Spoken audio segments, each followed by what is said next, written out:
তামান্না চলে গেছে, আর কোনো তামান্না যেন কিছু না হয়। ওই পলাশির পুলিশকে বারবার বলছি, কয়দিন আগে আমি এসপির কাছে এসে বলে গেছিলাম, উনি আমাকে ভরসা দিয়েছিলেন, ওনার ভরসায় আমি গেছিলাম।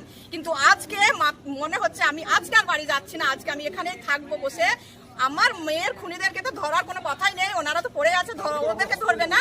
আবার আমার মেয়ের খুনিদেরকে ধরানোর জন্য যারা করবে, হেল্প করবে, যারা বলছে যে আছে ওখানে আছে আমরা সাহায্য করব, ওনাদেরকে হুমকি দিচ্ছে বড়বাবু, পলাশির বড়বাবু ওনাদেরকে হুমকি দিয়ে ইতিমধ্যে ওনাদের বাড়িতে যেয়ে মেয়েদের ওপর অত্যাচার করছে। আবার মেয়েরা থামবে না, ওই জন্য বাচ্চাটাকে মারছে, ছোট্ট বাচ্চা, এই যে তামান্নার বয়সেরই ছোট্ট বাচ্চা, ওনাকে মেরে রক্তান্ত করে দিচ্ছে, ওনার ফ্যামিলিকে, মা বাবা সবাইকে মারছে।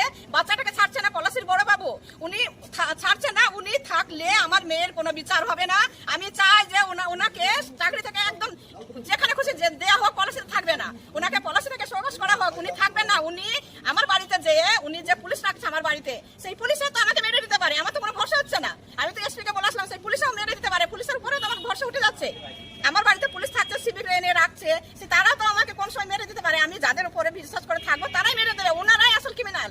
পলাশি আরোপের পুলিশরাই হচ্ছে একটা কি বলবো, টিএমসির, ওরাই একটা টিএমসির জঘন্য।